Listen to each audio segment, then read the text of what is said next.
products not available in every state.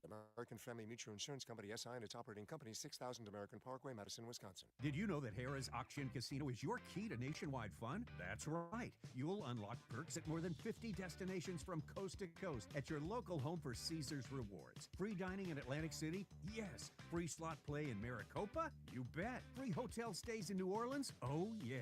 What are you waiting for? Harrah's Auction Casino.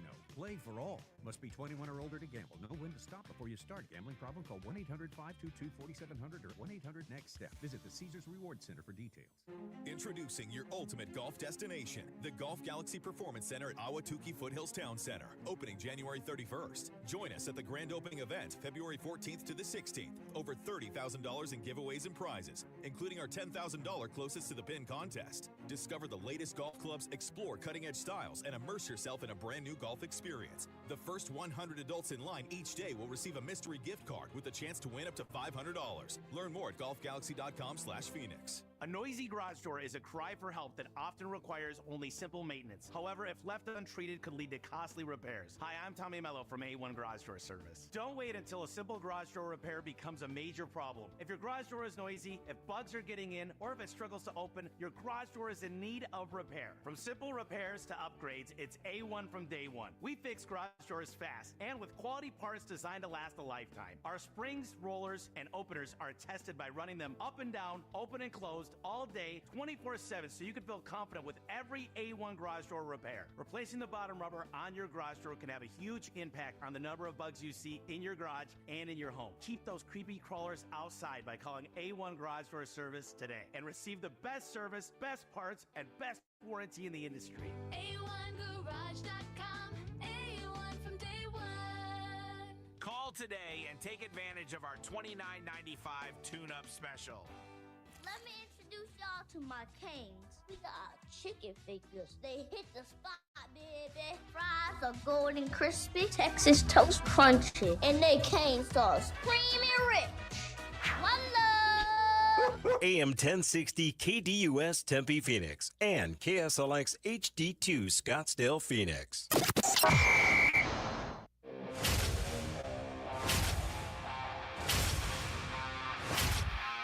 It's the lunch break. Back to basketball. Welcome in the Friday edition of the Lunch Break live on KDUS AM 1060, on the KDUS AM 1060 app, and the KDUS AM 1060 YouTube channel. The NBA trade deadline in the rearview mirror, and we get to focus back on basketball. We get to focus on what the expectations should be for this team moving forward. We get to focus on, the Super Bowl on Sunday. We get to focus back on the actual sports part of all of this, not the noise surrounding everything else around the Phoenix Suns. So welcome into today's edition. Hope everyone's having a great start to their Friday. The weekend just right around the corner. We've got you for the next 2 hours here on the show. Let's just jump right into it because there's a lot. There's 2 basketball games to be played this weekend, including one tonight, and there is still fallout from what the Suns did or, I guess, did not do yesterday at the trade deadline. So let's get into today's Daily Special. Time for our top story of the day. It's the Daily Special. Yesterday, Matt Ishbia made what I would say is the first tough decision since becoming the owner of the Phoenix Suns. Because the decision to take a step back, the decision to hit the pause button, the decision to take the foot off the gas pedal is a tough decision to make, especially when everything else in Matt Ishbia's tenure as owner of the Phoenix Suns has pointed us in the opposite direction. It has pointed us towards all systems go, full speed ahead. All gas, no brake. That has been the mantra of Matt Ishbia since becoming the owner of the Phoenix Suns. Not yesterday. Yesterday was taking the foot off the gas pedal. Yesterday was, for a brief moment, allowing the car to just cruise. Not weaving in and out of traffic, not abruptly slamming on the brakes, but just a nice, slow cruise. That was what the Suns decided yesterday. It's what they decided potentially the day before when they relatively speaking, stood pat at the NBA trade deadline. Jimmy Butler didn't walk in the front door, and Kevin Durant didn't walk out the front door. That was the toughest decision that the Phoenix Suns have had to make since Matt Ishbia has become the owner of the Phoenix Suns. Is it really that difficult? Take yourself back to February of 2023. Is it really that difficult to trade for Kevin Durant? Despite it taking Mikal Bridges, Cam Johnson, multiple first-round picks, is it really that difficult of a decision? Is it a hard decision to trade for one of the top 5 players in the NBA? You don't lose a lot of sleep at night saying, man, wish we didn't give up all of that for Kevin Durant. You don't feel that in the moment. And then you let that season play out and you say, we just need one more piece.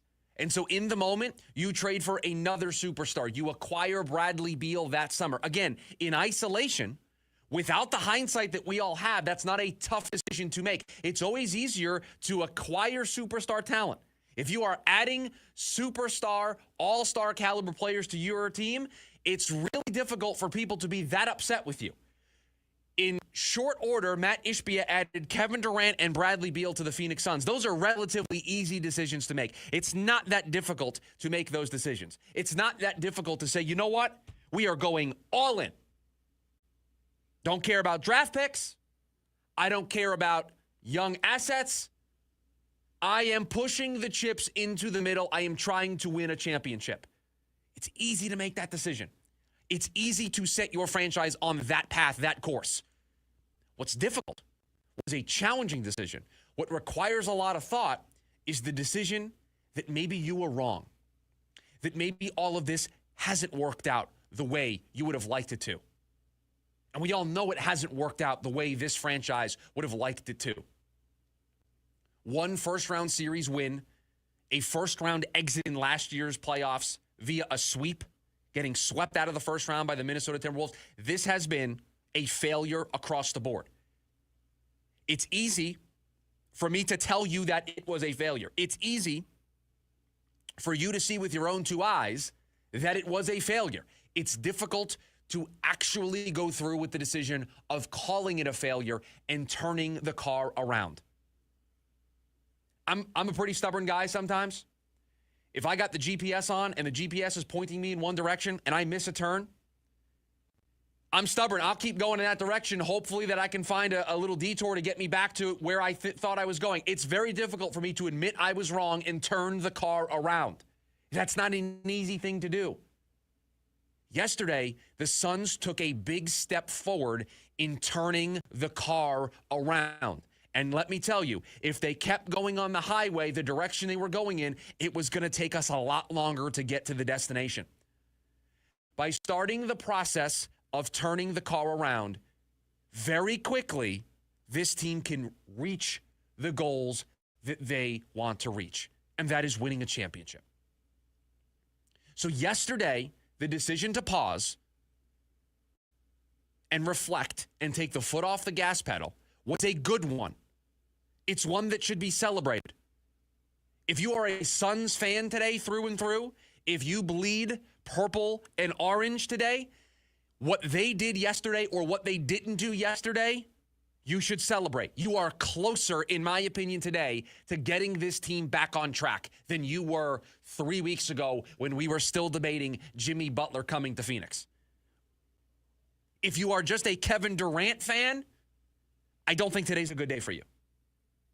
I don't think yesterday was a good day for you. I don't think this week has been a good week for you.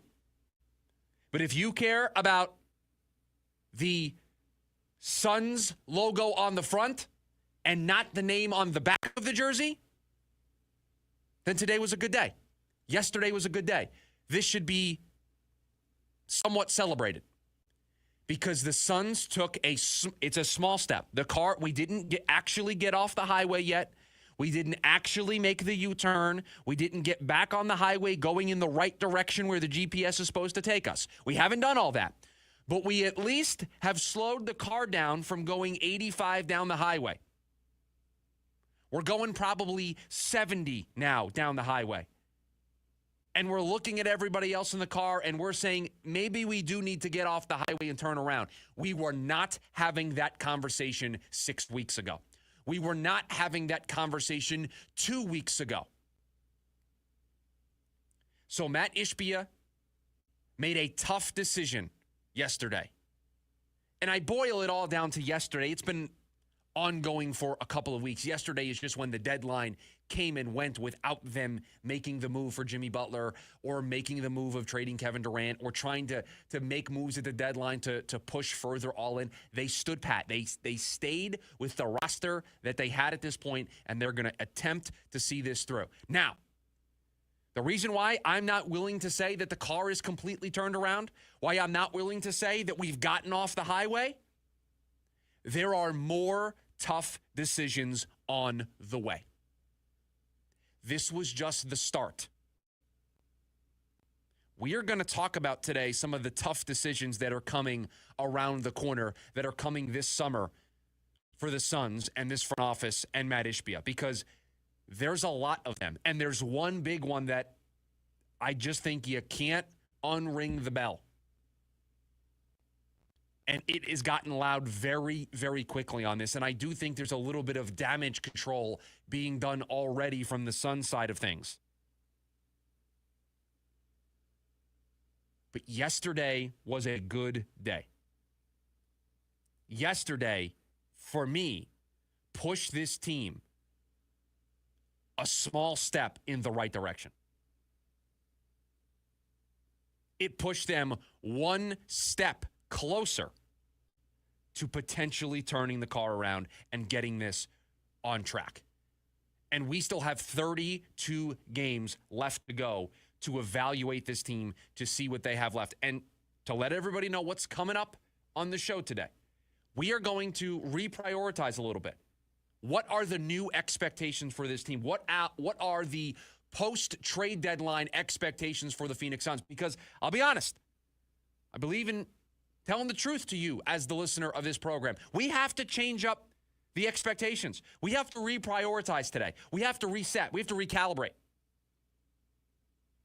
We spent a lot of time looking at this through the lens of trying to win a championship, trying to compete in the Western Conference, and everything that we've been talking about from the start of the season through probably about Tuesday has been through that lens.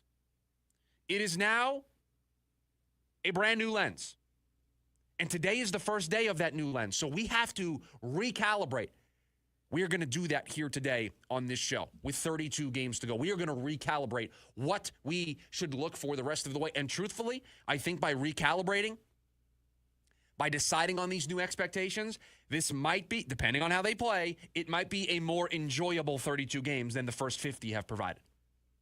Because the first 50, a lot of stress, a lot of frustration, probably a lot of anger. But yesterday for me, a step in the right direction. The first time for me that I thought this front office was finally seeing the forest through the trees, because up until this point, it didn't seem like they were seeing the bigger picture here, that they were not seeing what you and I were seeing.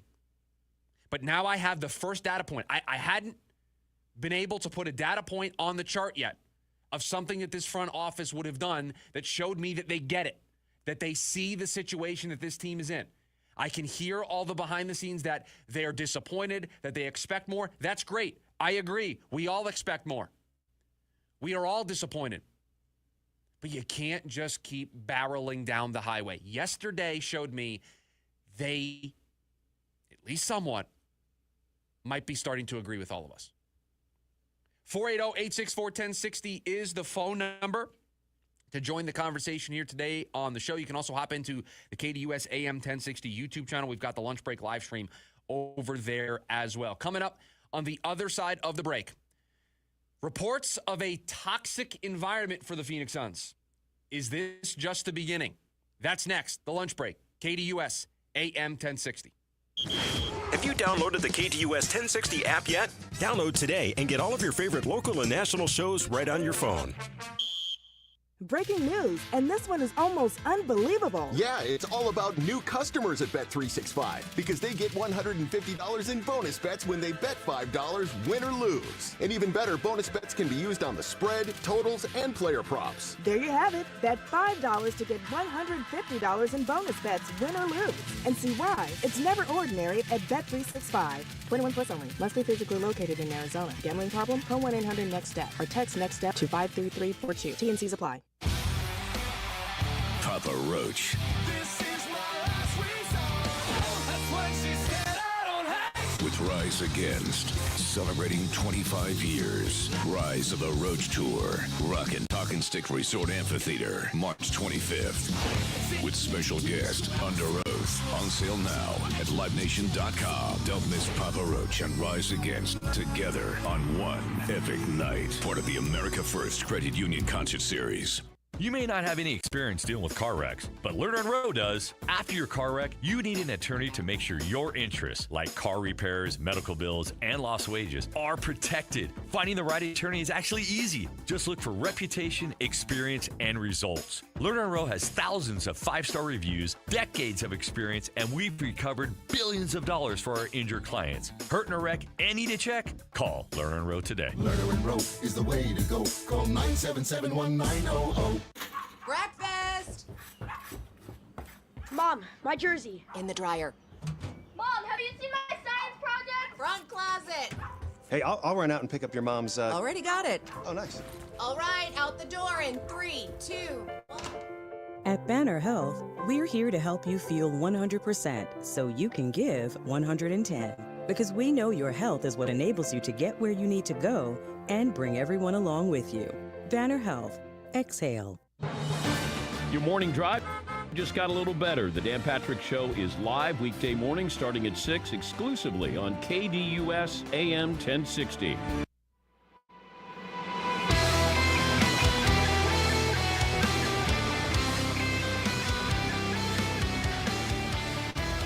I got to tell you, it was a very weird start to the show here on the Friday edition of the Lunch Break. Now, I've been given explicit permission to share this story. We got producer Dylan on the other side of the glass.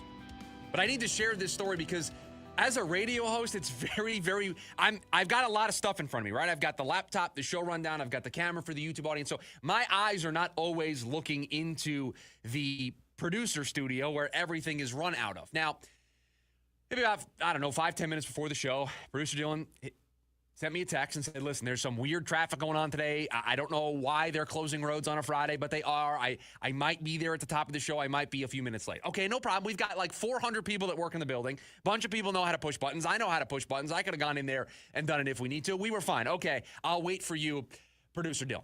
So I went down. I got my good buddy Flash, and I said, hey, could you just turn the microphone on for me and let me get started? Sure, no problem. So I'm walking around the building, and, Flash is getting ready to push the button for me, and I see producer Corey still in the building. I didn't know he was still here, and I'm like, oh, I didn't know you were still here. I would have asked you. I wouldn't have bothered Flash. He's busy. He's got a lot of stuff going on. So I said, Corey, hey, could you come down when you're done with whatever you're working on, and could you let Flash go back to what he's doing? He's a very busy guy. So at one point in the first segment of the show, I had 3 different producers. I looked up 3 different times. There were 3 different people on the other side of the glass. At one point, it was Flash. Okay, knew that. Looked down, was doing something, starting the monologue for the open to the show. I look up, there's Corey. Okay, back to talking about Matt Ishbia, tough decision. Look up, there's Dylan. He's there. Very weird first segment for us, and you can tell very much a Friday edition of the show. We're just all over the place. We're just going to try to keep it between the lines for 2 hours, and then we're going to have a pretty big weekend ahead with the Super Bowl and 2 big NBA games for the Suns this weekend, 2 big basketball games that we'll be keeping an eye on. And it's been a stressful week, I think, for all of us following all of these trade deadline rumors. It's probably stressful. Maybe you're putting together a party for the game on Sunday, or you're going somewhere and you got a lot of stuff going on. I'm in the giving mood today, and I want to relieve your stress, and I want to maybe set you up for Sunday in case you need to do some last-minute stuff. So later on in the show, we're not going to do it right now, but later on in the show, so this is what we call a tease in the business. I'm going to pay this off a little bit later. Because of the stress of the last couple days with the trade deadline, because of the game on Sunday, and I'm sure you're stressed about that as well, I am going to give away in hour number 2 of the show, some point, $50 gift card to Von Hansen's Meats and Spirits. How about that? Okay. What a great way to start your weekend. What a way to maybe de-stress from following everything that was going on in basketball, everything that's going on this upcoming Sunday. I got you in hour number 2 of the program. Now, this might increase your stress level, what I'm about to talk about, so I apologize in advance, but the Suns are going to play a basketball game tonight. Last time out, didn't go very well. Didn't look great. In fact, I purposefully today left the notebook at home. I didn't even want to look at the notebook to read what I had written down about that game on Wednesday against the Thunder. I'm good. I've got it up here in the memory bank. I don't need to see it written down. Before that game, and we learned this yesterday, but Ramona Shelburne reported that it was kind of getting toxic in the Suns locker room. That shoot around before the Oklahoma City game was, the word that she used was awkward.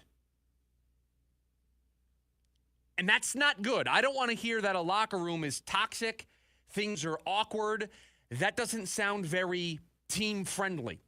That does not sound like a group that is ready to lock arms and battle together for the final 32 games of the season. That sounds like there's some institutional problems that need to be worked through if they're going to turn this around.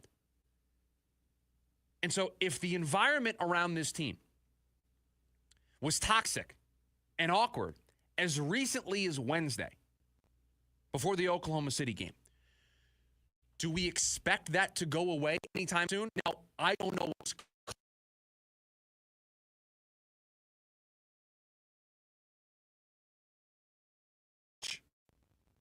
I don't think it's all because of Yusuf Nurkic, but if it was, he's gone.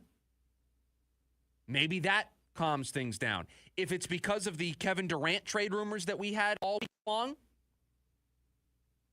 I don't expect those feelings. These are human beings. They have feelings.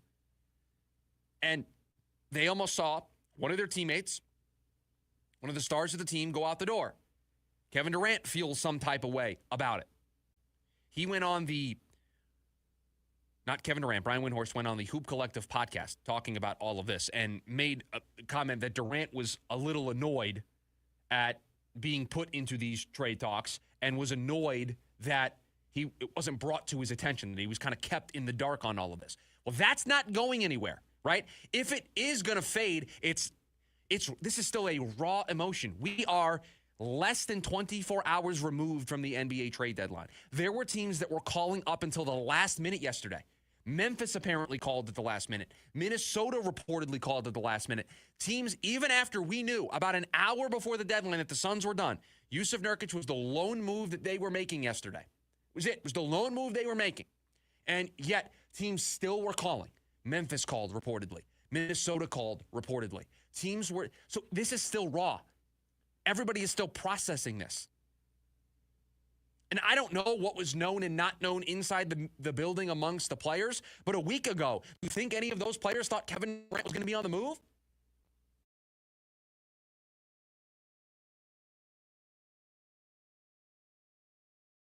One of these two guys, you're upending everything about this basketball team.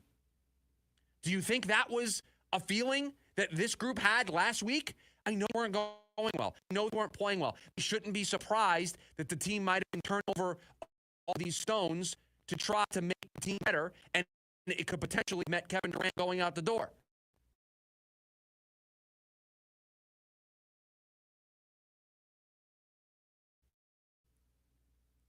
These are raw emotions to be feeling.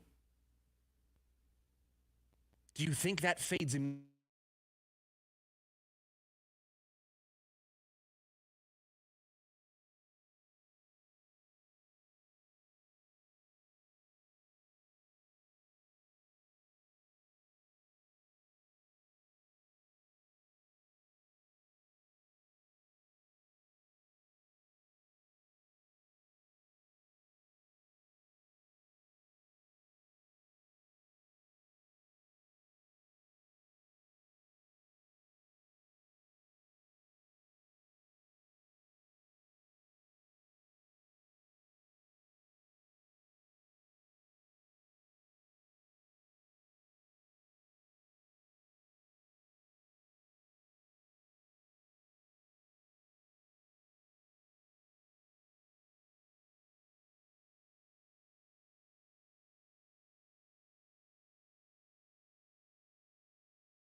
That awkwardness no longer exists. Or at least I can get to a place where next week that'll probably be in the background.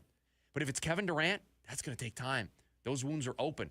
And I don't want to be this guy because I don't think Kevin Durant had anything to do with what we saw take place this week. I don't think he wants out of Phoenix. I believe those reports that he wants to still be here. But I've watched Kevin Durant orchestrate his way out of Brooklyn. I watched him orchestrate his way to Golden State and then out of Golden State. I've seen it all, right? I've seen all of this.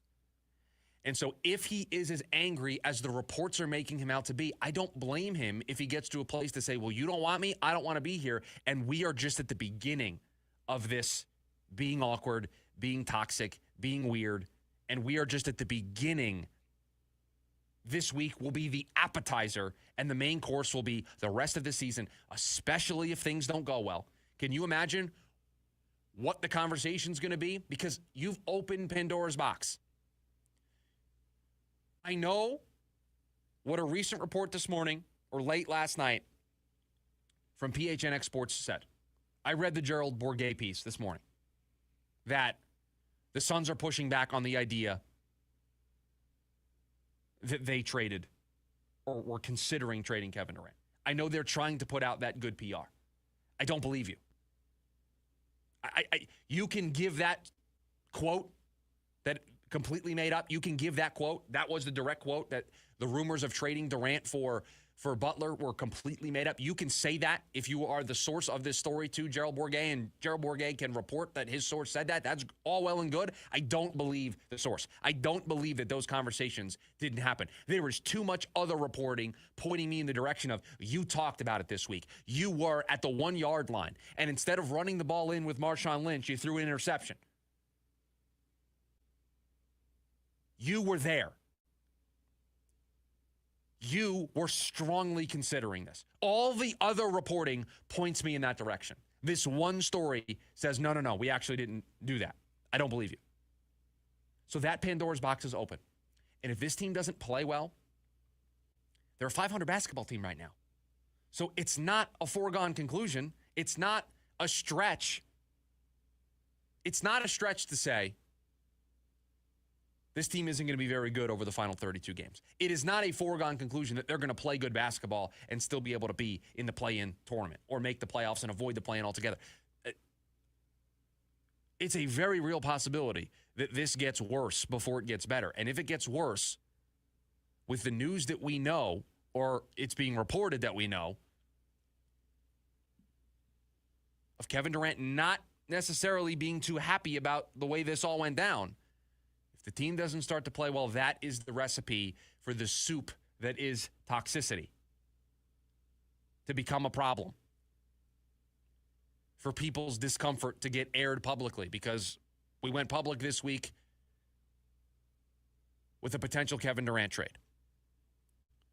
So the genie is out of the bottle, and I think we need to brace for this to just be the beginning, for this to just be the starting point. And if this thing goes south and this team continues to play 500 basketball or worse, I think we will look back at this week and say that was the start. That was when this, and you want to say downhill? I said in the last segment, I'm very clear on this. I think yesterday and this week is a good thing for the Phoenix Suns long term. It may not be good if you're a Kevin Durant fan, but if you are a Suns fan, I think yesterday and this entire week has been good in terms of turning the car around. But that doesn't mean it's going to be bumpy here. It doesn't mean that the road we're going to end up traveling on is a little bit under construction. There's some potholes we might hit along the way. We're going to get to our destination. It's going to be bumpy along the way. But we're going to get there. We're going to look back and say this week was the beginning. This week was the starting point. 480-864-1060 is the phone number. So coming up on the other side of the break, what are the new expectations for this team with 32 games to go in the season? That's next on the lunch break. KDUS AM 1060. The Dan Patrick Show, weekday mornings from 6 to 9 a.m. This is just something I like to call breakfast. With big-name guests, timely sports information, and more on KDUS AM 1060. Lincoln Park. From Zero World Tour 2025. You ready?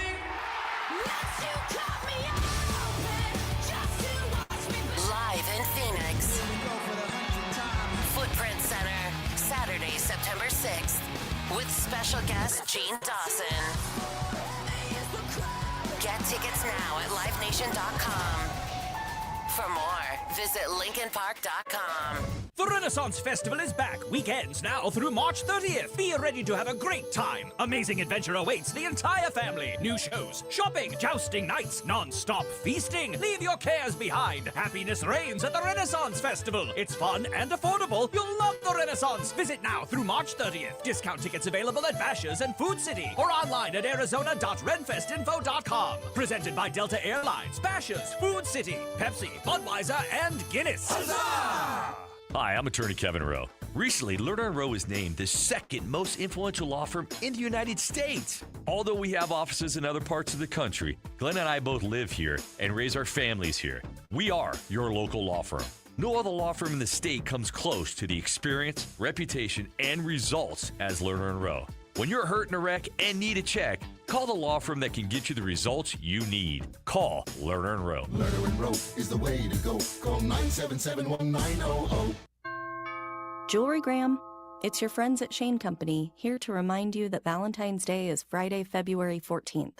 It's the most romantic day of the year to give and get fine jewelry. We have expertly crafted gifts for every type of sweetheart. For the one, we'll help you propose with the dream engagement ring. Come see our wide selection of hand-picked natural and lab-grown diamonds in all shapes and sizes. In stock and ready to compare side by side right here in our store.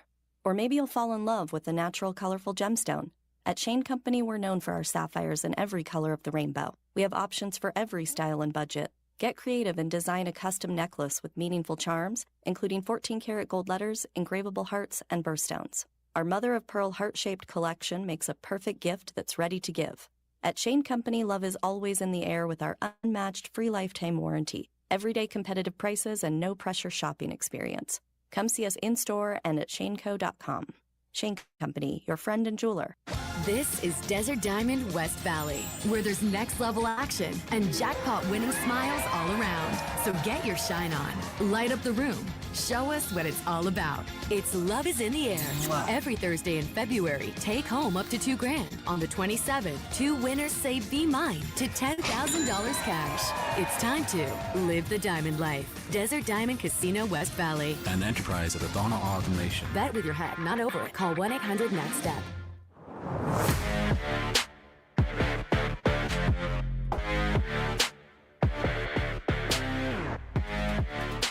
We need to recalibrate our expectations for the remainder of this season for the Phoenix Suns, and that is an undertaking.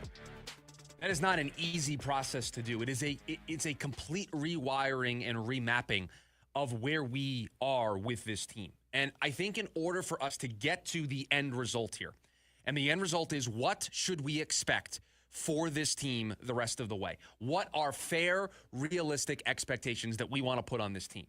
I think we have to go back to the beginning. And that means saying, what were the expectations before the season? And before the year, you changed out who the head coach was. You added a veteran point guard. You drafted Ryan Dunn and Oso Iguodaro. So you got some length at the center spot. You added a young center. You added a 3-and-D wing player in Ryan Dunn. You got the veteran point guard that everybody was just screaming from the rooftops with a megaphone about. I mean, it was everybody said, get a point guard. Please, if there's one thing that you do this offseason, get a point guard. They did that. They changed the coach. They checked every single box that if you are going to keep pushing this all in.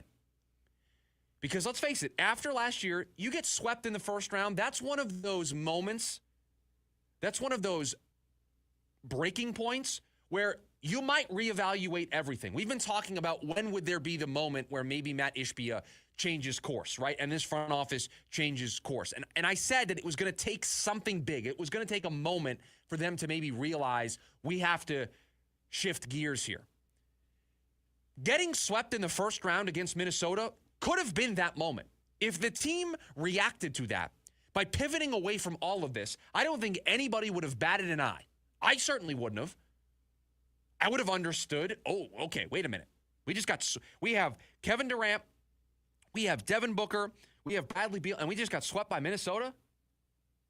Is what we're doing right? Have we built a good basketball team? Or are we sure here? That's one of those take a step back and reevaluate everything moments.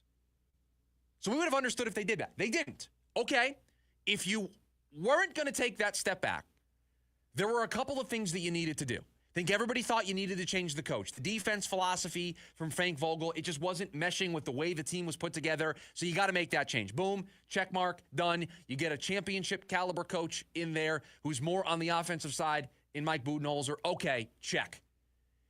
Then you get a point guard. You add a 3-and-D guy in Ryan Dunn in the draft. You get a young player in Oso to help with your center rotation. Check, check, check. All the boxes are checked. Okay. I think maybe there were some people a little uneasy about giving this another chance after you just got swept, but okay, you changed the necessary pieces that at least would make us feel a little better about you giving this a go. So we're going into the season with this group, with the changes that were made. It's back to, hey, avoid the play-in tournament. Be one of the top 4 or 5 teams in the Western Conference. Get in there, see what you're able to do. Those were the expectations. I don't think anybody said championship or bust. They have to make the NBA Finals. We know that's what the goal is inside. The goal indoors in between that building is to win a championship. But I think with the way the season ended last year, remember, they were the 6th seed, barely avoided the play-in tournament with, 49 wins is what they did to avoid the play-in tournament, then got swept in the first round by 3-seeded Minnesota. The idea here is, okay, can you show us that it was a worthwhile decision to double down? Can you show us that it was a good decision to say, we're going to run this back, make the tweaks, and run this team out there for this upcoming season? And so that would have been, can you do better than the 6th seed? Can you win more than 49 games? Can you win a first-round playoff matchup? Can you show that the tweaks that you made were good tweaks? Can your offense be better? Can your fourth quarter play be better? Having a veteran point guard, can the turnovers be down? Can you not give away games late? All that stuff. And I think if this team would have played well, won around 50 games, avoid the play-in tournament, won a first-round series, played a hard-nosed second-round series, a contested battle that maybe went 6 or 7 games and they came up short, I think we would have had to take the step back and reprioritize a little bit. But I don't think anybody would have been furious at the team. So that's where we were before the season. And then the team gets off to an 8-1 start, and you're thinking, man, and I said this, and I think there's a social media clip of it out somewhere.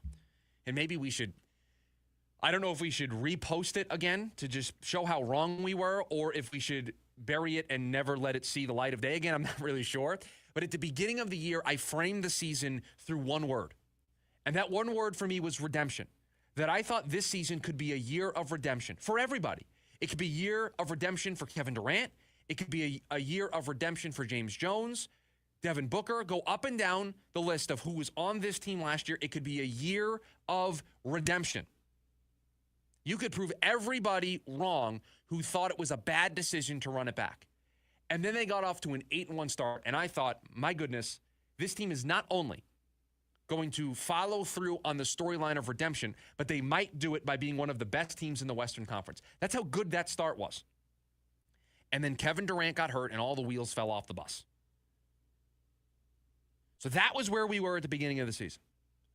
And then we got to the middle part of the season. And I'll describe that as we will look at that through the lens of when the Jimmy Butler stuff first started, which was around the second week of December, all the way up through about, I'll say 10 days ago. What were the expectations then? Because Jimmy Butler was on the table. Jimmy Butler could potentially have been coming to Phoenix. And if they did that at the deadline, or if, let's just say, they did more at the deadline, what would the expectations have been? Now, you have all the hindsight. You have all the information of the way that they've played, 25-25 through the first half. If they did more at the trade deadline, other than just adding Nick Richards a few weeks ago and trading Yusuf Nurkic, if they did more, if they were able to land the Jimmy Butler move, or if they decided to use some of the other picks that they had to get other pieces in here, what would have the expectations been then? It certainly would not have been to be one of the top 4 or 5 teams. It would have been probably solidify yourself out of the play-in tournament, get that 6 seed, the 5 seed. It's probably the ceiling for this team because of the hole that they dug. And then win a first-round playoff matchup. Would have been kind of similar to the expectations before the year. So instead, they did nothing. I'm going to call what they did this week relatively nothing. So now we need to find a new set of expectations the rest of the way. And we need to consider what the expectations were before the year, what the expectations were when the flirtation with Jimmy Butler and making moves at the deadline was a thing, and then we need to present what our new expectations are. And I'll be honest, everybody, it's difficult. It's hard. Because on one hand, the team didn't push the chips further into the middle. That's a sign. They hit the pause button. They took the foot off the gas pedal. That's a sign. They haven't done that yet. That's the first time they took their foot off the gas pedal.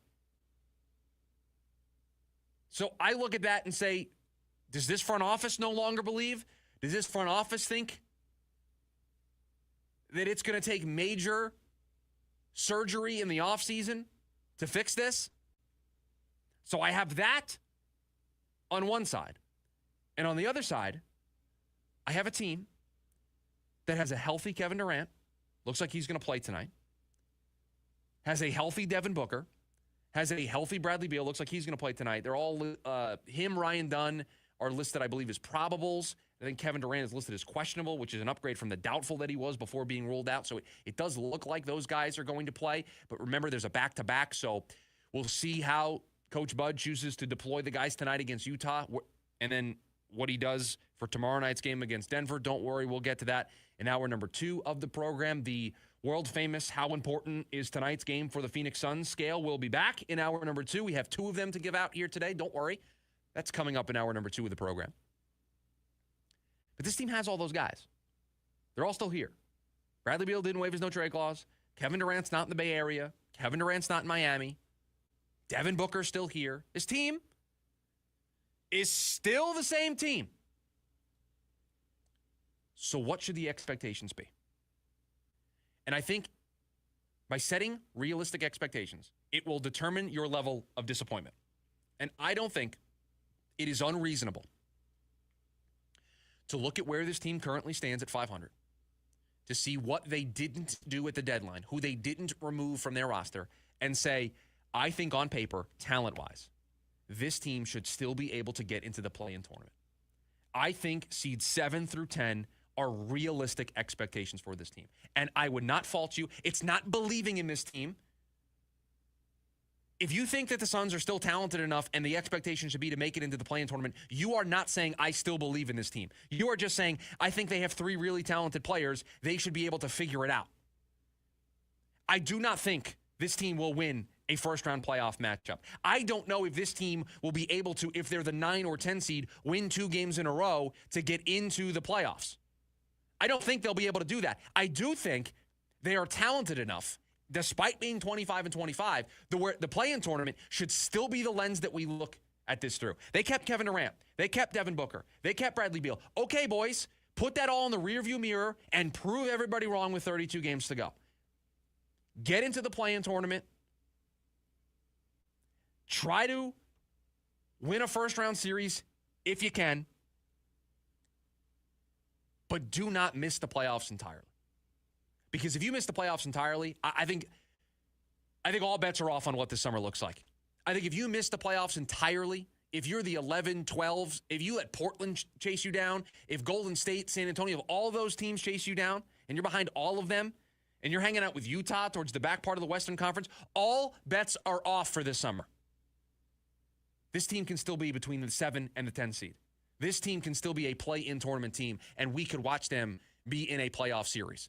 There is still enough talent on this team. Those are the expectations. Before the year, it was, could you be towards the top half of the conference, but more towards the bottom part of the top half? Maybe the 4 or 5 seed, win a first-round matchup, get hot at the right time, draw the right matchups, go on a run. Now it's, can you get into the play-in tournament? And I don't think it is unreasonable for that to be the lens that we look through this to. They still have all those guys. There's no reason to tank. You don't have your first-round pick. So let's go, boys. Let's tie our shoes Bradley Beal looking at you. Let's buckle up and let's play 32 games of basketball and try to get into the playoffs. The play-in tournament should be the focus for this team. Those are the expectations. They can get into the play-in tournament. Coming up on the other side of the break, we thought he was going to be traded. He still might, but for the moment, he is still here. So what's it going to look like? That's next on the lunch break. KDUS AM 1060. It gets a little crazy in the sports zoo sometimes. Listen weekdays from 5 to 6 p.m. with The Rooster right here on KDUS AM 1060. Sticks. The Hits, live at Celebrity Theater. 2 shows. February 26th and 27th. Tickets on sale now at celebritytheater.com. A trip through all their best. Don't miss Sticks Live. Produced by Danny Zalisco Presents. I'm Dawn. This is my husband, Steve, and we're the Jacksons. We've had 4 Fulton homes over a course of 20 years. During the building process is what always impresses me is the fact that the communication lines stay very open. And everything was well organized. We had checklists. This is going to happen at this time. Expect this at this time. And it all worked exactly as they told us to anticipate. The walkthroughs were almost kind of anticlimactic because the construction supervisors were so much in touch with me that we'd already discussed everything. One of the things we really like about the Fulton Homes communities is they strive to make them a community, not just a place that you live. You become friends with people in your neighborhood. When we walk in a Fulton home model, it always feels like home. Fulton Homes. You're proud to own, we're proud to build. Why choose a Sleep Number smart bed? Can I make my side softer? Can I make my side firmer? Can we sleep cooler? Sleep Number does that. Cools up to 8 times faster and lets you choose your ideal comfort on either side. Your Sleep Number setting. And now save 50% on the new Sleep Number limited edition smart bed. Limited time. To learn more, visit one of our 12 Phoenix Sleep Number stores or visit sleepnumber.com.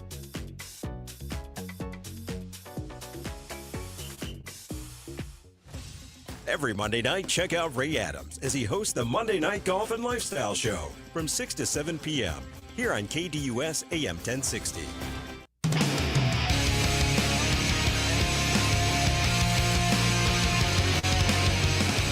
I'm going to read the tease again. I'm going to read to you what I said going into the last break. I said that we thought he was going to be traded. He wasn't. He's still here. He still might get traded.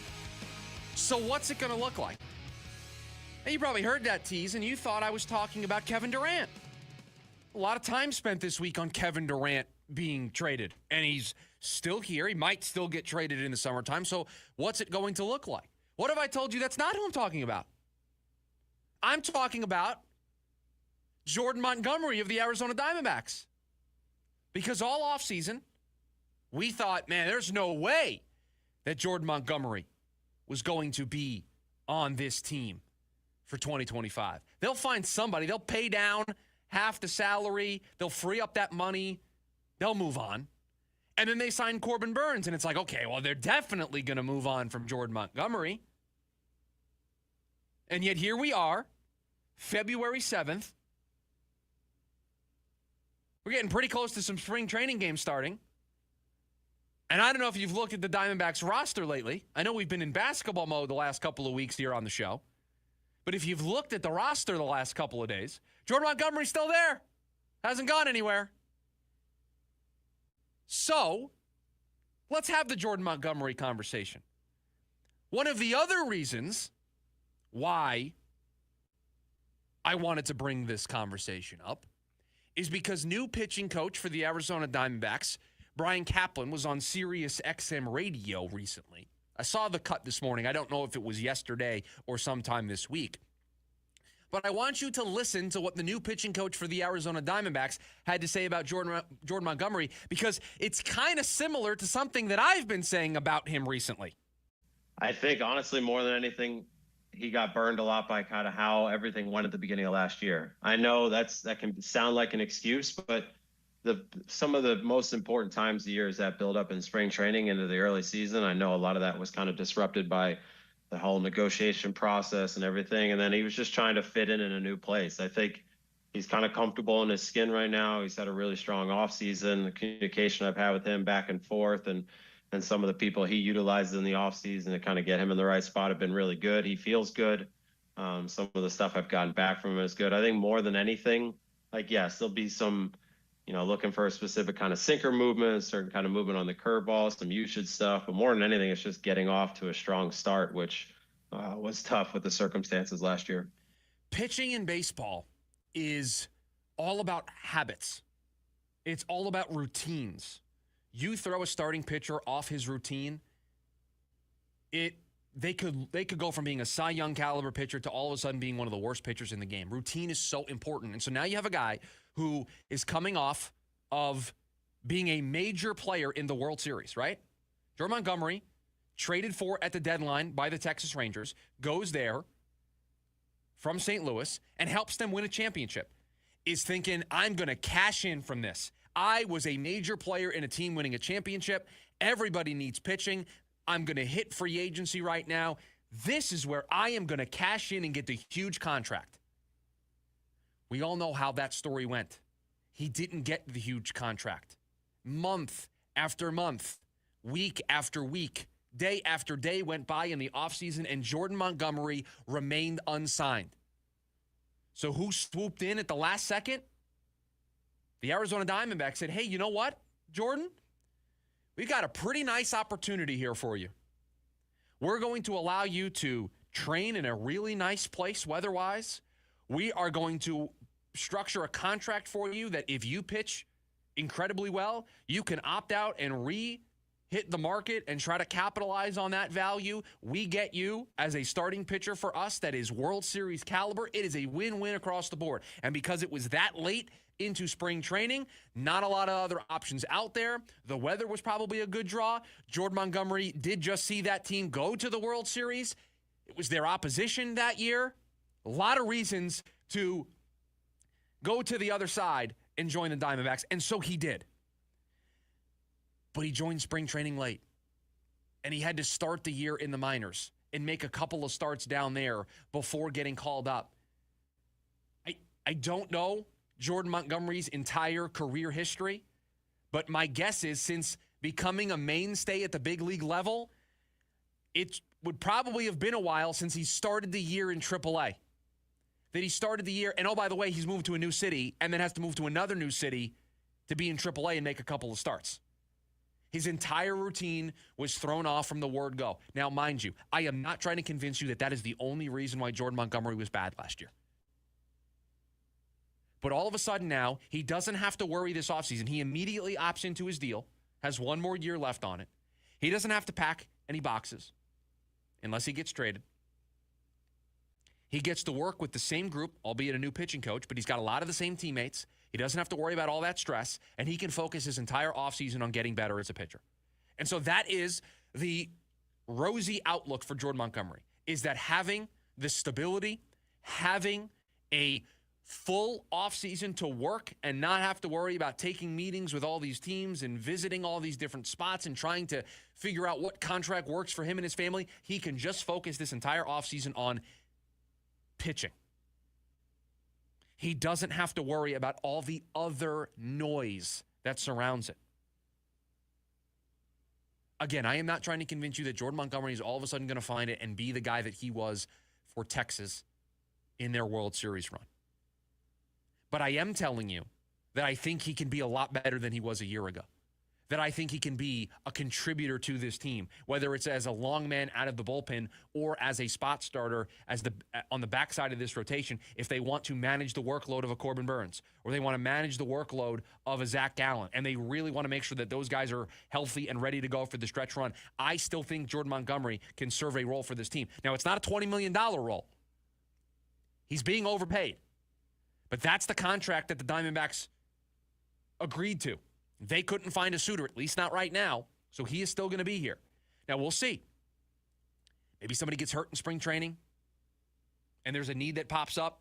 And so somebody's willing to maybe pay for half of Jordan Montgomery's contract and take him on. So there's no guarantee that he's on this team, but it's been really quiet on that front basically all offseason. There was that brief flirtation with the Cody Bellinger for Jordan Montgomery swap that we talked about. There was this rumor that the Diamondbacks had proposed that. Bad contract for bad contract. You get out of your mess with Cody Bellinger. We get out of our mess with Jordan Montgomery. We'll work a swap that way. Other than that, hasn't really been a whole lot of movement here. Hasn't really been a whole lot of rumblings or rumors surrounding this. And so I ask you this question. Look at the rotation for the Arizona Diamondbacks.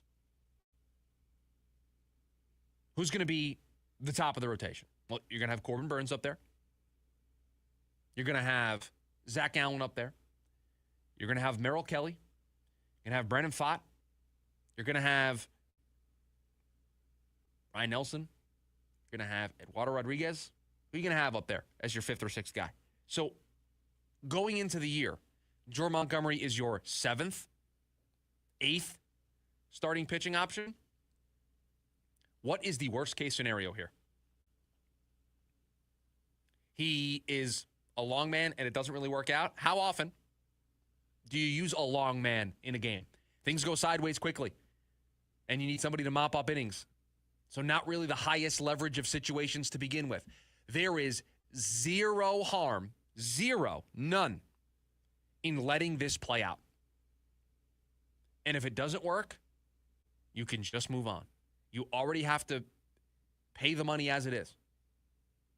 You can do exactly. Remember when all of a sudden, and it wasn't really all of a sudden, we were just somewhat surprised that they actually went through and did it. When the Diamondbacks cut Madison Bumgarner when he wasn't pitching very well, and they just ate what was left on the deal. This deal ends at the end of the year. It's 1 year. You were already going to pay the money anyway. So if it doesn't work out and he doesn't thrive in whatever role he's in, then you can cut bait and move on and eat the money that you were already going to pay in the first place. I think there is zero harm in seeing this through. He is not going to be put in super high leverage situations. And if he does get put into those spots, it's going to be because he shows something early on that warrants that trust from Torey Lovullo.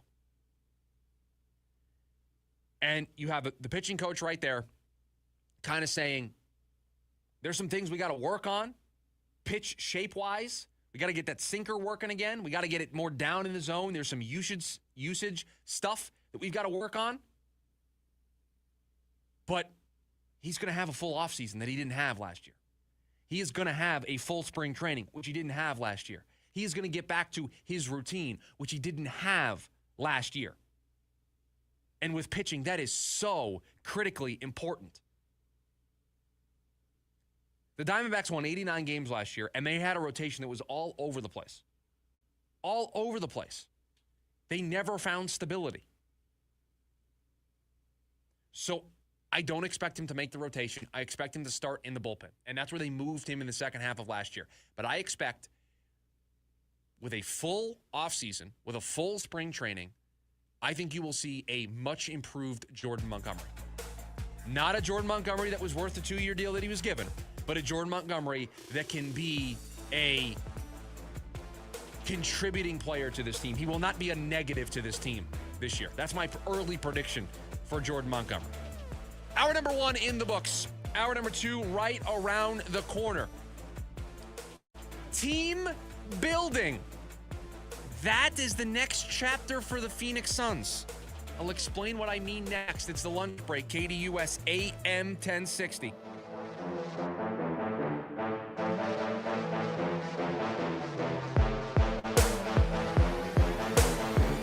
AM 1060 KDUS Tempe Phoenix and KSLX HD2 Scottsdale Phoenix. What's better than a credit card with low interest? How about one with no interest? For a limited time, when you open a new America First Visa credit card, you'll enjoy 0% APR for the first 6 months. Transfer your balances from higher rate cards to your new America First card to consolidate debt and potentially save yourself a lot of money. That's 0 interest for 6 months. Interested?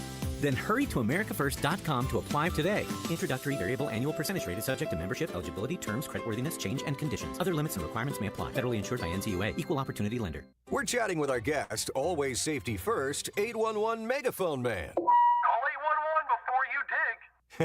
You never stray from your mission of letting homeowners, landscapers, and excavators know you should always call 811 before you dig. Call 811. Call for both small and big jobs. And 2 working days in advance?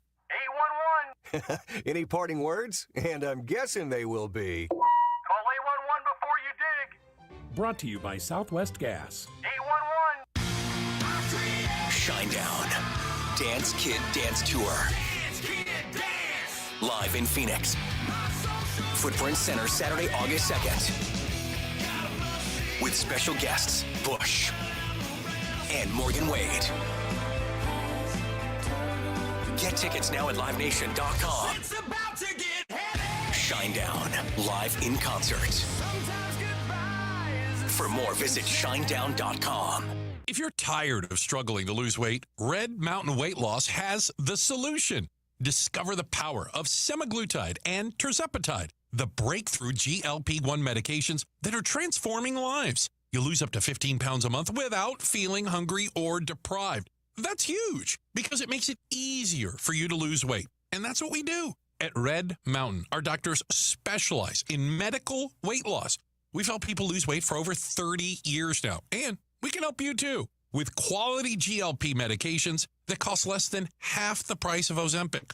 Visit us in person, online, or skip the doctor visits altogether, and we'll ship the medication direct to your door. For a limited time, you can save $100 on any GLP-1 program and get our lowest prices of the year.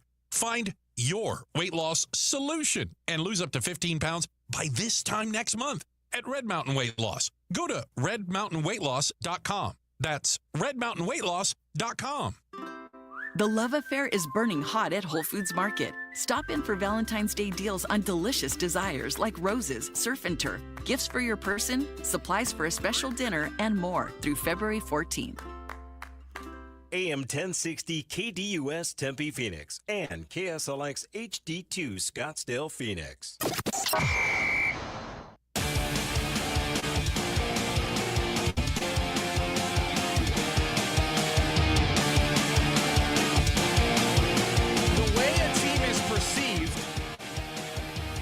Can have a lasting impact on a lot of different things. And the current view of the Phoenix Suns around the league right now is one that I don't think is a very good perception for the team. It was during NBA trade deadline special on ESPN yesterday, on their NBA Today coverage, that Brian Windhorst shared that the perception around the league about the Phoenix Suns is that they are excellent at talent acquisition, not so good at team building. Now, that's what people around the league say about the Phoenix Suns. Excellent at acquiring talent. Excellent at saying, hey, this really talented player, we want him, and finding a way to get that deal done. Excellent at that. Kevin Durant, Bradley Beal, Tyus Jones, right? That's excellent talent acquisition. But maybe not so good at the team building portion. And I'm going to take Brian Windhorst's comments and the perception that the Suns have, and I'm going to try to explain it in a different way. What that comment is saying, talent acquisition versus team building, this isn't NBA 2K.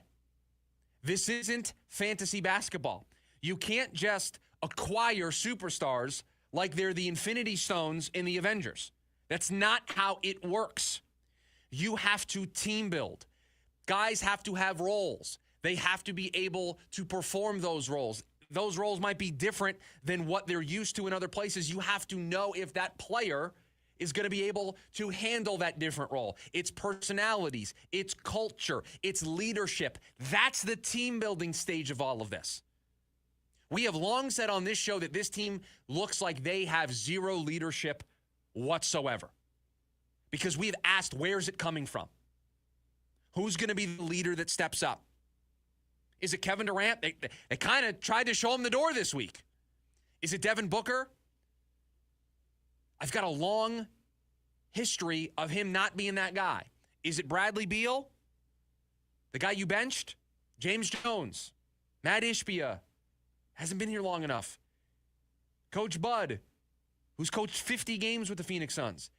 That's part of team building. That's one aspect of it, leadership. Culture is important. You think it's good culture that Yusuf Nurkic didn't talk to his coach for 2 months? You think it's good culture that that player then got sent to Mars? You think it's good culture that we heard it's toxic right now surrounding this team? That it was awkward at shoot around? That's not good culture.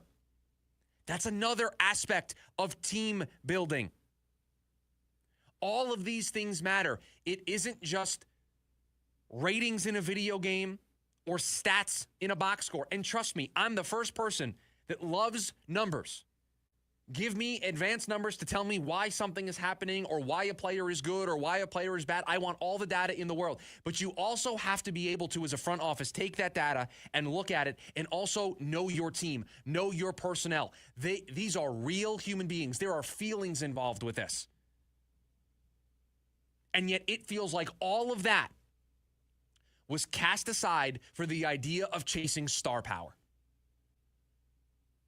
I will steal a comment from the YouTube live stream that the Suns tried to microwave a championship team. They didn't take the recipe, follow it step by step, throw the recipe in the oven, turn it on for 30 minutes. No.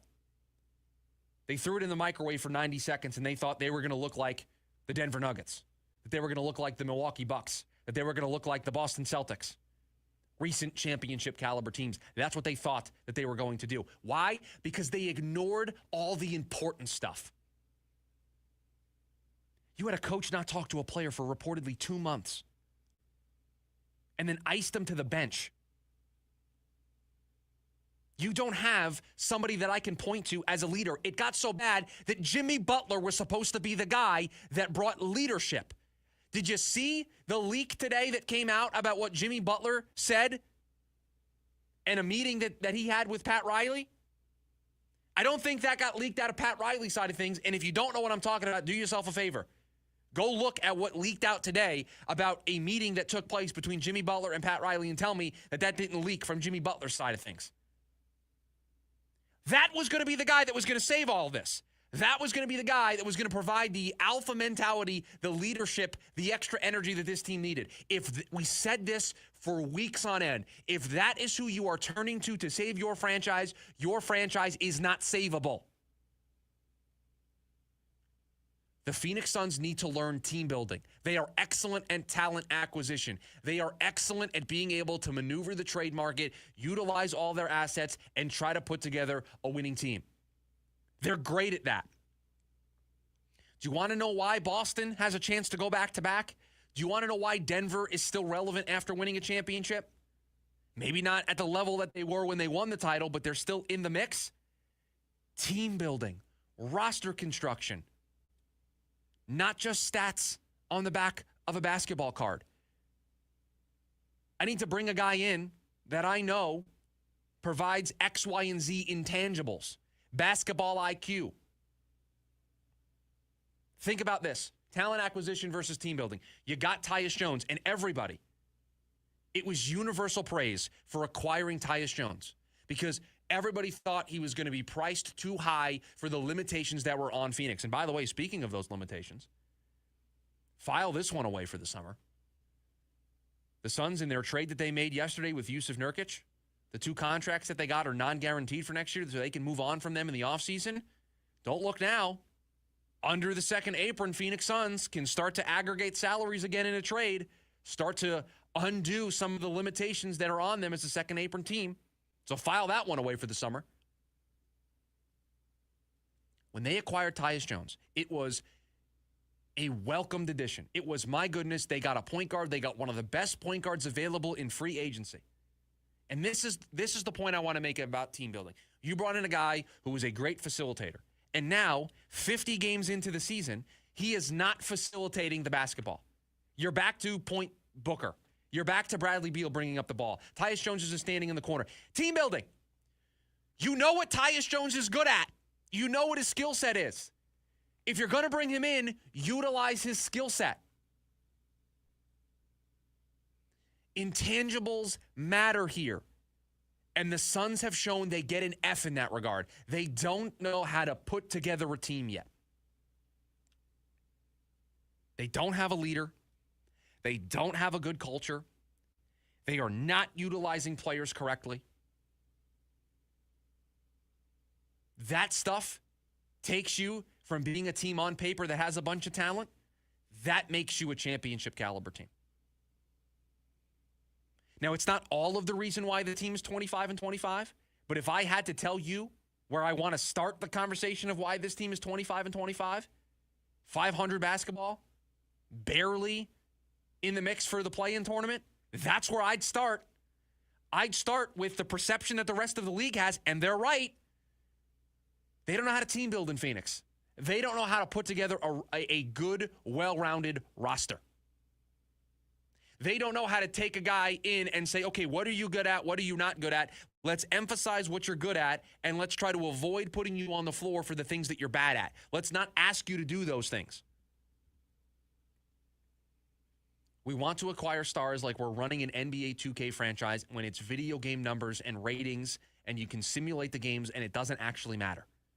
I've said this a lot today. There's raw human emotion with this. There's feelings. You have to establish a culture. You have to establish expectations, accountability. And not the fake accountability that we saw for Yusuf Nurkic. That doesn't count. That's bad. That's a bad example of accountability. Because you cut off your nose to spite your face there, because there were times while Yusuf Nurkic was pinned to the bench that he could have been helpful for this team. So from the top down, the team building aspect of all of this is just not there. That aspect is missing from this organization. We started the show by telling you that the Suns took a small step towards turning the car around. Our analogy has been we are going down the highway. We've been traveling at 85 miles an hour, and everybody else in the car knows that we're not really going the right direction. Everybody else is seeing all the things on the highway that we're passing, and they're like, we need to go the other way. This is not the right direction. Well, everybody else in the car has known it, but the person behind the wheel feels like they aren't there yet. Yesterday, instead of going 85, we dialed it back to 70. We're looking around. We're maybe starting to see the landmarks and saying, oh, this is not the direction to go. We are starting to turn the corner around. We are starting to turn the car around, go the other direction. If they are truly going to do that, team building is the next part of this. In the summer, if they seriously consider trading Kevin Durant, as they should, by the way. I think the cat's out of the bag there. Oh, that's a new one. Add that one to the list. Pandora's box, unring the bell, open up a can of worms, toothpaste back in the tube, cat out of the bag. Add them all in. We're playing bingo today with all those phrases. I think they should move on from Kevin Durant in the summer. If they do, and they open it up for everybody to bid, for everybody to put in offers, we will know if this team has fully turned the car around depending on who they bring back and how those pieces fit into what the Suns are trying to do. Team building, that is the next bridge for this team to cross. Because I've said it before, this is not a team. I'm watching a bunch of guys play pickup basketball a lot of the time. It has been a missing ingredient for this team all year long. And it really dates back to last year as well, in the second half. They're not playing team basketball. Why? Because you haven't built a team. You've put together a team like it's an NBA 2K franchise, and you're just hoping that you simulate to the end of the season and it all works out. On the other side of the break now, the deadline is over. It is back to focusing on basketball. And tonight starts another big weekend for the Phoenix Suns. We'll preview it next. The lunch break, KDUS, AM 1060. The Varsity Sports Show dives into Arizona high school sports, JUCO, NAIA, and NCAA sports. Catch it Saturday mornings, 9 a.m. on KDUS AM 1060. Breaking news, and this one is almost unbelievable. Yeah, it's all about new customers at Bet365 because they get $150 in bonus bets when they bet $5, win or lose. And even better, bonus bets can be used on the spread, totals, and player props. There you have it. Bet $5 to get $150 in bonus bets, win or lose. And see why it's never ordinary at Bet365. 21 plus only. Must be physically located in Arizona. Gambling problem? Call 1-800-NEXT-STEP or text NEXT-STEP to 53342. T&Cs apply. By now, you've heard all of our ads. America's largest injury law firm. But what does that really mean for our clients, for you? It means that when you hire us, you don't just get a lawyer, you get a legal army, almost 800 lawyers alone. That army includes an entire legal team, specialist lawyers, investigators, and a 24/7 client satisfaction staff. Just like if you were going into surgery, you wouldn't trust one person to handle the paperwork, the scheduling, the anesthesia, and the surgery. Have you ever seen a surgeon operating alone and without resources? No way. Why would you trust a small firm with your case? Your case is a big deal to us. When it comes to law, size matters.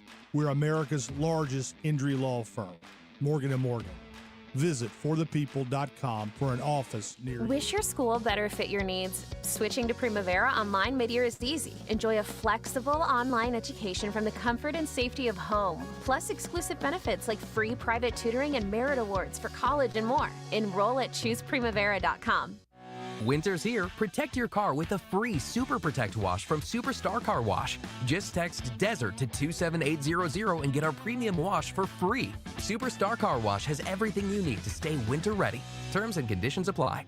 I'm Dan Patrick, and this is Above the Noise. Some games are just games in the NFL. Others define legacies. Super Bowl 59, it feels a whole lot bigger. The Chiefs and Eagles are about to run it back, a rematch from that showdown a couple of years ago, and the stakes couldn't be higher. For Patrick Mahomes, it's a chance for a three-peat. Chasing a third ring, nobody else has ever done that. And for Jalen Hurts, it's about unfinished business. A shot at redemption after coming up short just 2 years ago. But here's the wrinkle. This isn't the same Eagles team. This time, Philly brings in a battle-tested defense, a more refined Hurts, and a roster that's been stewing over that last Super Bowl loss 24 months ago. Meanwhile, Kansas City, now a dynasty in the making, has adapted, evolved, and still has the most dangerous player on the planet. Legends are born in moments like these. For Patrick Mahomes, it's about a dynasty. For Hurts, it's about redemption. One team walks away with the ring on Sunday. The other walks away haunted. I'm Dan Patrick, and this is Above the Noise.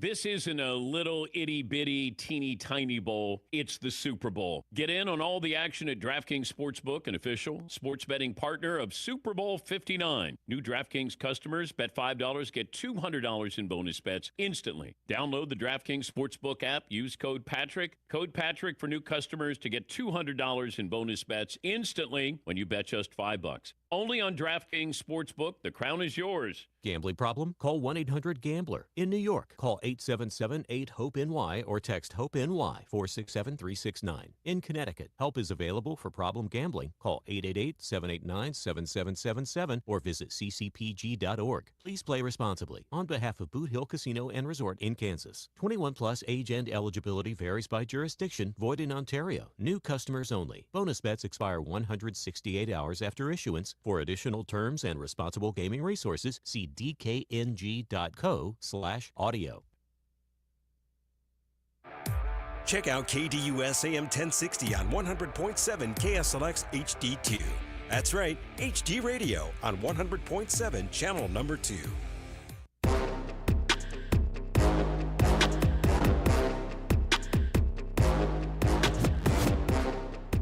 Back to basketball. Enough with the rumors. Enough with the trades. It is a 32-game sprint to the finish for the Phoenix Suns. And we told you that the expectations for that finish should be this team can get into the play-in tournament.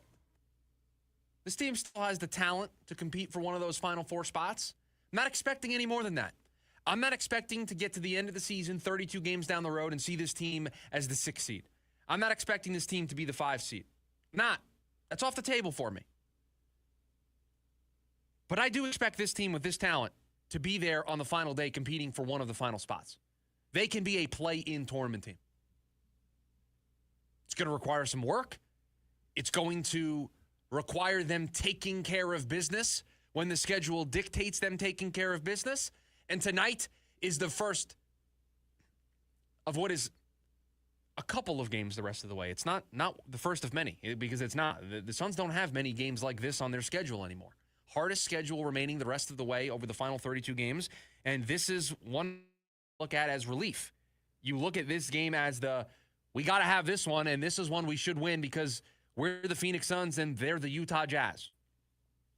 So the Suns will play 2 games this weekend. First up tonight, it is the Utah Jazz at home, and then tomorrow it will be the Denver Nuggets, a tougher opponent, obviously.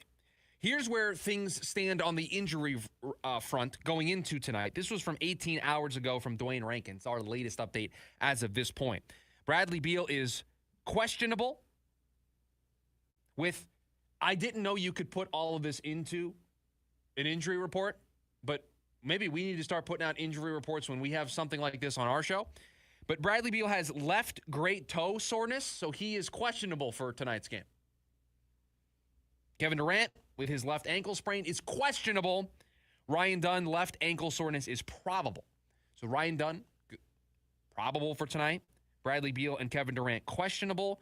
Now remember, Durant was first listed as doubtful with the ankle before being ruled out immediately for Oklahoma City. So him being questionable the day before shows that things might be turning a corner. And this is the weird chess match that I think Coach Bud has to play here, because you didn't trade these guys at the deadline. So everybody in that building is still trying to win. There's no reason to tank organizationally. You don't have your first-round pick, so we're going for it. We are playing every single night. We are trying to compete. We are trying to win. We are trying to not just make it the play-in tournament, but have some room, like be comfortable, right? So you are going to have to play this game of, I want Kevin Durant for as many of these 32 games as possible the rest of the way. He's coming off that ankle injury. I look at a matchup like tonight. It's Utah. Do I maybe look more towards having Kevin Durant sit tonight, make sure he's back for Denver, and hope that I can get one tonight without him? Here's the problem with that, everybody. Do you trust the Phoenix Suns against anybody right now? Do you think the Phoenix Suns are a team that can play those types of load management reindeer games? Do you think they're a team that right now can say, oh, you know what? We're really going to focus on tomorrow's game. They don't have that luxury. They don't have a comfortable 3 or 4 game lead over a bunch of teams. They are fighting for their playoff lives. So if Kevin Durant is good to go, then he needs to be playing tonight. You do not need to be playing those reindeer games and saying, but it's Utah, really need him for Denver. It's a back-to-back. No, you do not have wiggle room. There is no luxuries of load management. You've got 32 games. If you're available, I need you playing. So if he doesn't play tonight and then he plays tomorrow, it's going to be exactly what I just said, that they're playing the reindeer games of, we think we can get by Utah. We really need him for Denver. But I don't trust the Suns against anybody right now. I don't. I just watched this team lose 2 in a row to Portland. You're telling, and Portland, by the way, look at the run they're on. They're just 3.5 games back of the Suns in the standings, so be careful. But they could very easily lose to Utah tonight, with or without Kevin Durant. Pretty sure the last time they played Utah, it was a close game in the end. All of these close games just blur together at this point, but I'm pretty sure the last time these two teams met, it was like a 6-point Suns win. So you can't play these types of games. If guys are healthy and available, they need to be playing. You have the hardest schedule remaining in the NBA. You cannot give a game away tonight against the Utah Jazz. So, Producer Dylan, if you don't mind, if you go to the fancy list that we have, can you tell me how many exclamation points were next to that Portland game? Was it 2 or was it 3? I need to know. It's very important for what I'm about to do. I know it was multiple.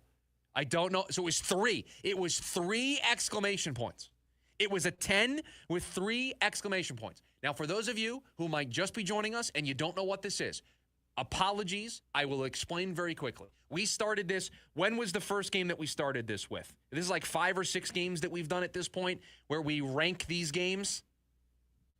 The Minnesota game was the first game a couple of weeks ago. So this was after the Clippers. We decided, you know what? We're going to rate these games in terms of importance. 10 being the most important, cannot lose, have to have it. The 1 being, if they don't win, it's okay. It's not going to make or break this season for the Phoenix Suns. Twice already since starting this, we've given out 10s. They've been against the same opponent. We gave out a 10 for the first game against Portland, And then after they lost against Portland, we said on Monday, this is 10 with exclamation points, and we put 3. So post-trade deadline, on a 2-game losing streak to Portland, 500 right now, playing Utah, who's worse than Portland. We are going, obviously, with a 10.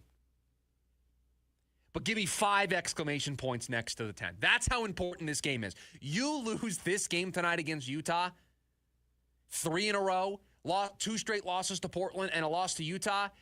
I just said the expectations are the play-in tournament, and that's what it'll be over the remaining 32 games. If you can't beat Utah, at home tonight, I don't care if you ask producer Dylan and I to play. If you can't beat Utah tonight, I am never going to pick you to win a game the remainder of the season. There is not going to be a game. Next week's schedule has Houston and San Antonio and Memphis. You're not winning any of those games if you can't beat Utah. Next weekend, you go to Chicago and Toronto. Those are 2 games you have to have. I'm not picking you to win those games if you lose to Utah at home tonight.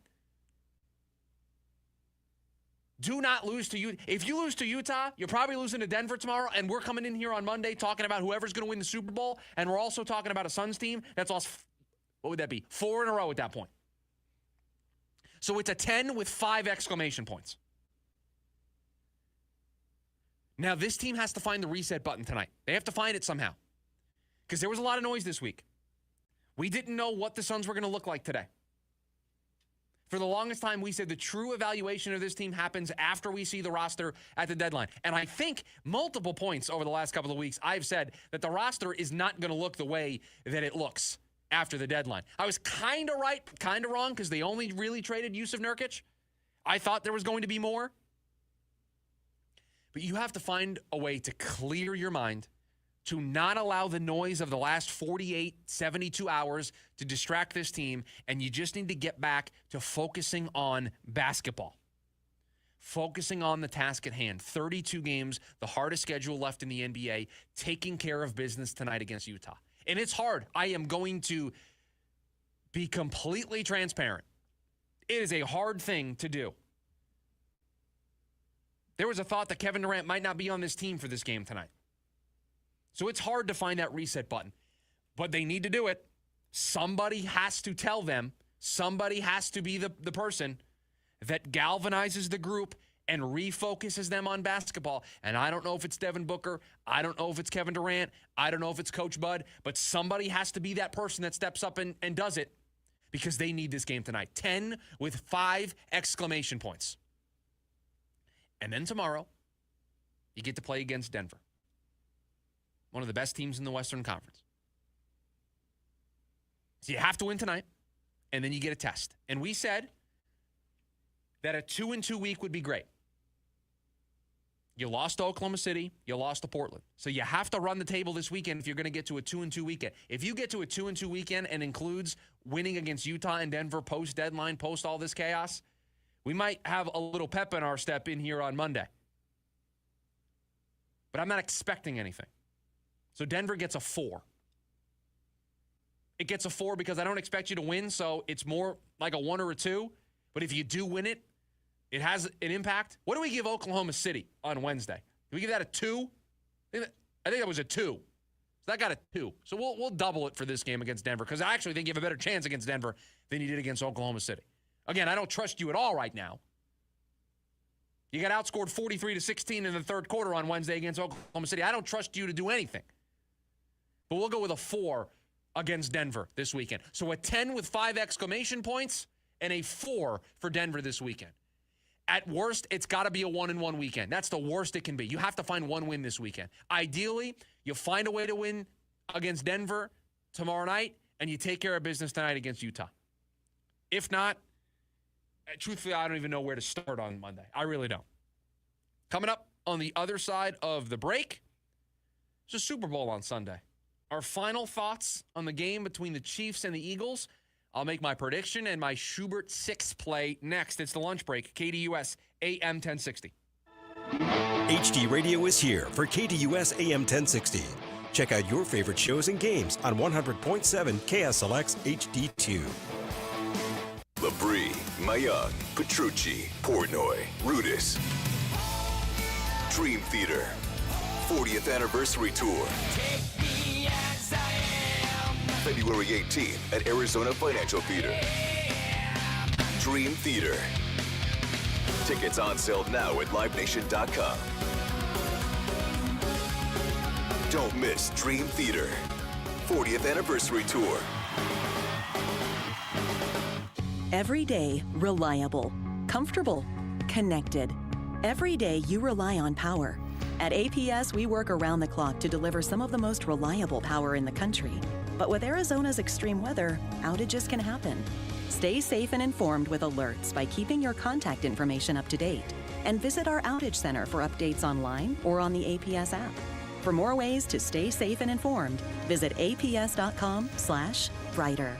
A noisy garage door is a cry for help that often requires only simple maintenance. Hi, I'm Tommy Mello from A1 Garage Door Service. Don't wait until a simple garage door repair becomes a major problem. We fix garage doors fast and with quality parts designed to last a lifetime. Replacing the bottom rubber on your garage door can have a huge impact on the number of bugs you see in your garage and in your home. Call A1 Garage today and receive the best service, best parts, and best warranty in the industry. A1 from day one.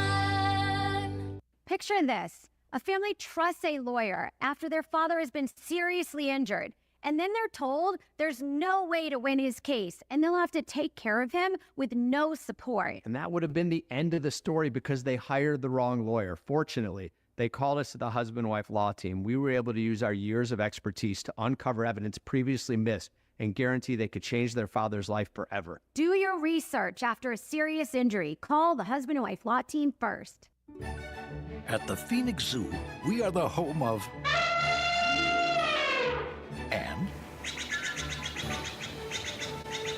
and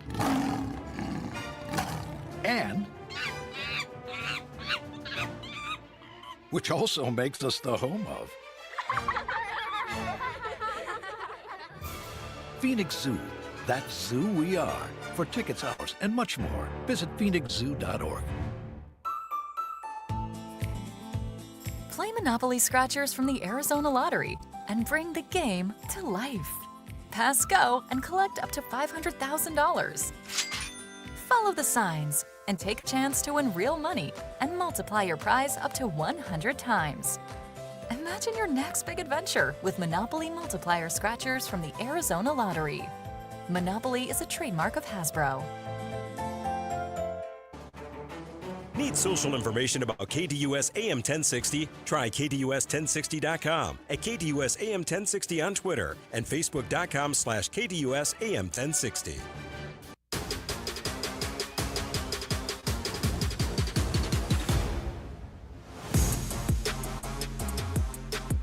Before we get into the Super Bowl, and I give you my official pick,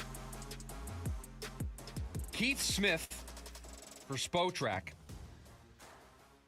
brought some numbers to the table for the NBA trade season. So from December 15th through February 6th, here are some interesting numbers. And again, shout out to Keith Smith for these numbers. I think these are really cool. There were 26 total trades. 75 players were traded, 72 players and 3 draft rights. There was over $794 million in salary that exchanged hands that got traded. 69 total draft picks were traded. And there were 11 instances of cash considerations traded. Now, I don't know where that compares to other years' trade seasons, but that's got to be near the top, if not at the top. Think about those numbers. 26 trades from December 15th through February 6th. Nearly $800 million exchanged hands contract-wise between teams. And nearly 70 draft picks got moved. The NBA trade deadline, the NBA trade season, silly season, is on another level. I don't think there's a sport that is anywhere close. Other leagues wish they could have the trade season that the NBA has. If I was another commissioner, I would artificially try to find a way to create that type of environment for, what was that, December 15th through February 6th, so nearly 2 months, 7 weeks, 6-7 weeks. I'd find a way to try to make that happen in my sport. The Super Bowl is on Sunday. The Chiefs will take on the Eagles. I find it very interesting that I started the segment where we're going to talk about the Super Bowl veering back into the NBA talk. I think that is further proof that this Super Bowl, unless you are in Kansas City or Philadelphia, doesn't matter. And in years past, you might have been one to say that's normally the case. I don't think so. In years past, there has been some thread to pull on or something to root for or to root against. I don't want either team to win the football game on Sunday. I do not want to see the Chiefs win to go 3 in a row. I do not want to see the Eagles win. Everybody has been asking me in the building, because I'm the sports guy, so they've been asking me about the Super Bowl. Who are you rooting for? Who do you want to win? And I am not trolling everybody. I am legitimately answering this question. When they ask me who I want to win, I say nobody every time. I do not want either team to win. If there is a way for this game to end in a tie and for us to not crown a champion for this NFL season, I would sign on board for that. I'm good. I want the game to end in a tie. I want both teams to go out there to play 60 minutes of football. I want us to play multiple overtimes, and I want it to look like the MLB All-Star game when they were just playing all those innings, and then Bud Selig brought the two teams together and said, we're calling it a tie. That's what I want the end of the Super Bowl to be. I want it to be a tie where nobody wins. 2020, 17-17. The Lombardi Trophy, nobody's getting it this year. Kansas City, just keep the other ones you have. That's where I'm at with this game. But it's going to get played. Somebody's going to hold up the Lombardi Trophy. And either history is going to be made as the Chiefs will be the first team to three-peat, or the Philadelphia Eagles will be able to dethrone the modern-day dynasty. That's what's the storyline. Everything is through the Chiefs' lens. Can the Chiefs get to 3 in a row, or are the Eagles going to be the team that gets put in the history books as the team that dethroned them? When we look back at what stopped the Chiefs from winning 3 in a row, or what stopped them from redefining the word dynasty, the team will always be the Philadelphia Eagles. I'll give you an example of this. The team that is always viewed as the thorn in the side of Tom Brady, who has 7 and could have 2 more, you always think of the New York Giants. You always think of Eli Manning. When Patrick Mahomes' career is done, we might look back at Jalen Hurts and the Philadelphia Eagles as the thorn that stopped them from reaching true historic peaks.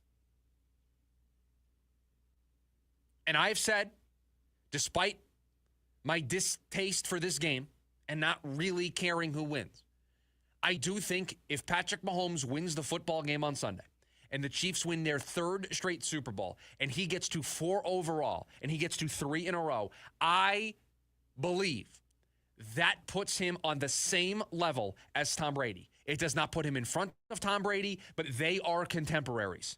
I don't care that Brady has 7. I don't care that he would have 3 more than Patrick Mahomes. He's got 3 more than Patrick Mahomes. Mahomes has got something that Brady could never do, and that is win 3 in a row. Something that nobody has been able to do in the history of football. A team winning 3 championships in a row. To me, when you have that type of history attached to you, you get put into the upper penthouse suite. And right now, there's one occupant there. It's Tom Brady. If Patrick Mahomes wins on Sunday, he needs to make room in the guest house. He needs to make room because Patrick Mahomes will be moving in. Because it will be 4, it will be 3 in a row, and if nothing else happens the remainder of Patrick Mahomes' career, I believe it puts him on that level. And imagine if this is just the beginning. Imagine if 3 in a row is just the start of all of this. Imagine if 7 is light work for Patrick Mahomes.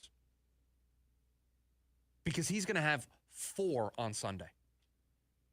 And as long as he's there in Kansas City, and as long as Andy Reid is coaching, how are they not going to be the favorite year in and year out if they do it this year?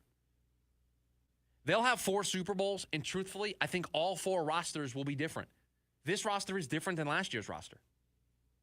And that roster was different than the year before that. This team has undergone makeover after makeover because they're paying a quarterback a ton of money. And the roster, because of it, has to constantly be reworked. But they keep their first-round picks. They don't just send those out for players. They draft and develop young talent to help keep their roster really good. And that's what's allowed them to, on Sunday, play in their 3rd straight Super Bowl. And on the Eagles side of things, can they dethrone the Chiefs?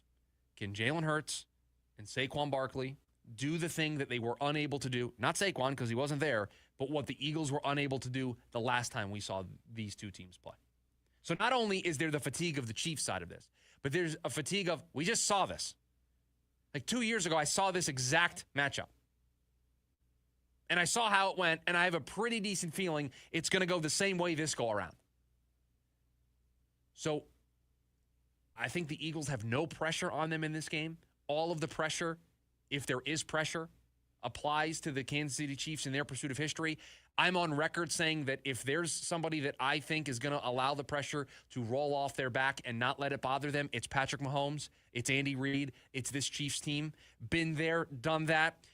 Championship caliber is a word that we throw around. Championship pedigree, we throw that phrase around quite a bit. There's nobody in modern sports that embodies that more than the Kansas City Chiefs. Maybe it was the Golden State Warriors when they were in their heyday, but it is the Kansas City Chiefs.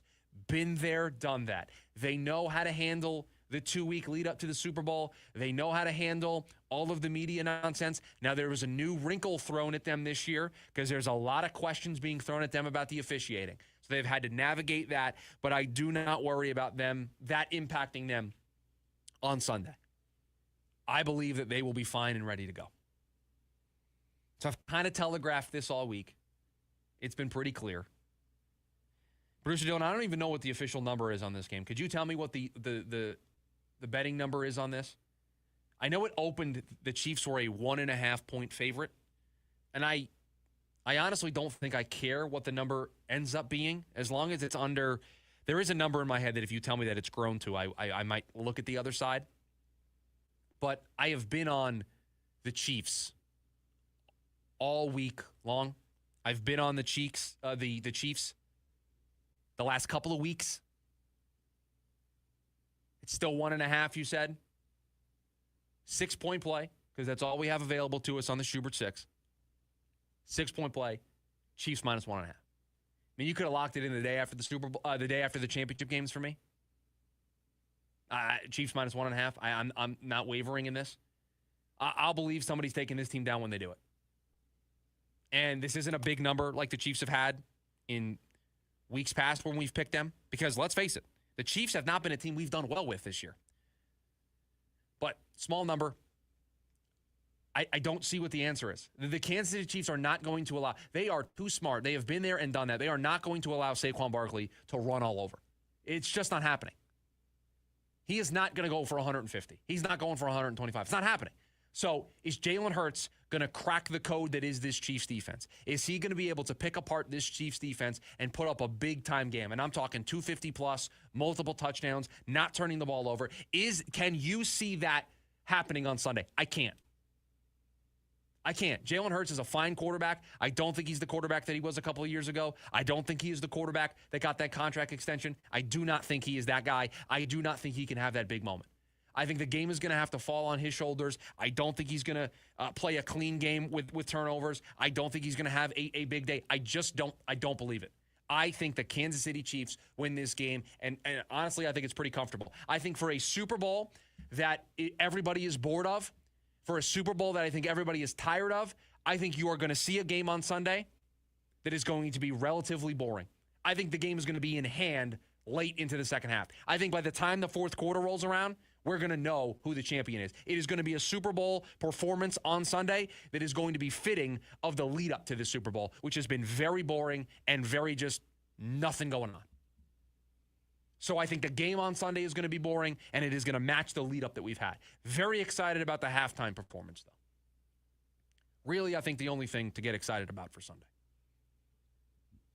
But other than that, Chiefs minus 1.5 is the official play here on the show. Our 6-point play, our last Schubert 6 pick for this season. We ended the year really well. I'll have to go back and pull the full numbers on what we did from like week 12 on. We were money. We were really good in the playoffs. But our final pick of the year, 6-point play, Chiefs minus 1.5.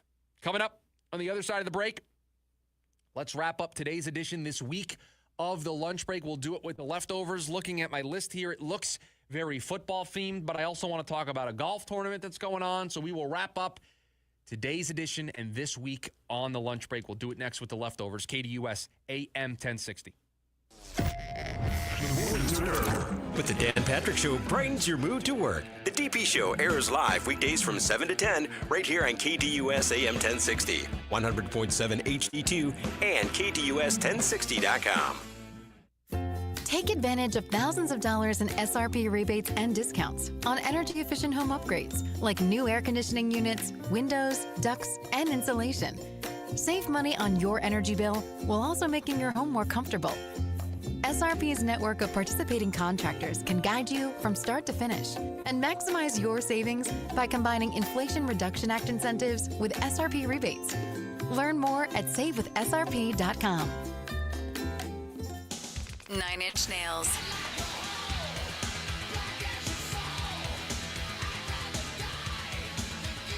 Live at Footprint Center, September 16th.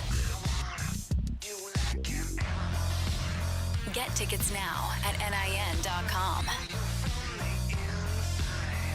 9 Inch Nails, live in Phoenix. Peel It Back World Tour 2025. Wish your school better fit your needs? Switching to Primavera Online mid-year is easy. Enjoy a flexible online education from the comfort and safety of home, plus exclusive benefits like free private tutoring and merit awards for college and more. Enroll at chooseprimavera.com. I'm John Morgan of Morgan & Morgan. If you've been injured in a car accident, call America's largest injury law firm. For over 35 years, my mission has been to deliver more for our clients, to deliver more for you. Injured? Visit forthepeople.com for an office near you. Planning to propose this Valentine's Day? Shane Company has your back. Our easy process to create your dream engagement ring is rock solid. 1, pick your ring setting. 2, choose your center stone. 3, personalize it. With our wide selection of beautiful settings and hand-picked diamonds and gemstones, all at competitive prices, your ring will be as unique as your love story. We'll hand-set your ring in our jeweler's workshop right here in our store and protect it with our free lifetime warranty. Walk in with a dream, walk out with the ring that will take their breath away. Shane Company, your friend and jeweler. Your caddy, Ray Adams, takes you beyond the 18th hole on Saturday mornings with Great American Golf from 6 to 7 a.m. on KDUS AM 1060.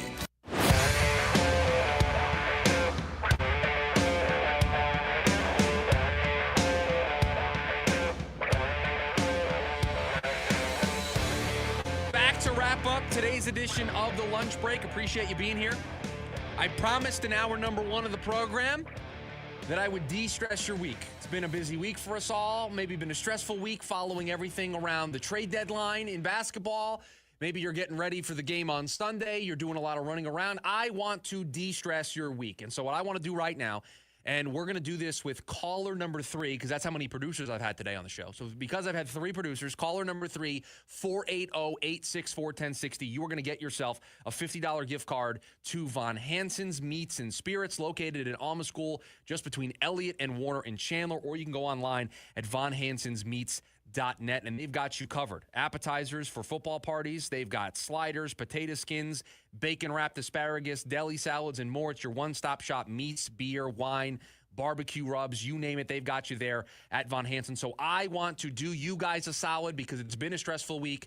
So I want to hook you up with a $50 gift card to Von Hansen. So caller number 3, because that's how many producers I've had, 480-864-1060, and we will hook you up with that gift card. Okay, a football-themed edition of the Leftovers, which I think is pretty fitting considering we've got the Super Bowl coming up on Sunday. Our Hall of Fame class was announced last night. 4 guys: Antonio Gates, Eric Allen, Jared Allen, and Sterling Sharp are into the Hall of Fame.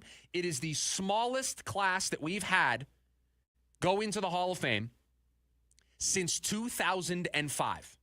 So the smallest class. And I'll read the names again because there's a notable name that is missing that I'm sure is going to generate a lot of conversation here, not just today, but maybe until we do this again next year. Antonio Gates, Eric Allen, Jared Allen, Sterling Sharp. You didn't hear me say Eli Manning's name. And so that means for another full year, for another 365 days or so, we are going to get to break it out in the summertime when we don't have anything to talk about. Is Eli Manning a Hall of Famer? The answer right now is no. He had an opportunity to be put in. He came up short, did not get in, and the smallest class since 2005 is 4 gentlemen: Gates, Allen, and Sharp. Sounds somewhat like a law firm, but no Eli Manning. And As somebody born and raised in New York, lived there up until about 13 years ago. I've been out here in the Valley for 13 years now. I was there for a large part of Eli Manning's career. I know how New York feels about Eli Manning. I know the way he is revered among Giants fans.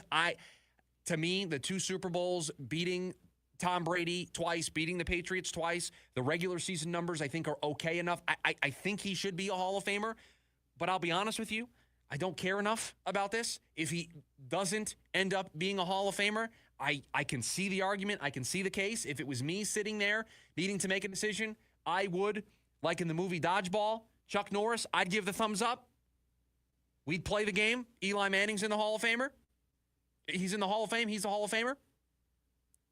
But he'll have to wait for next year, as 4 guys will get in. Antonio Gates, Eric Allen, Jared Allen, Sterling Sharp are into the Hall of Fame. We learned who the MVP was last night, and it's a surprise, at least to me.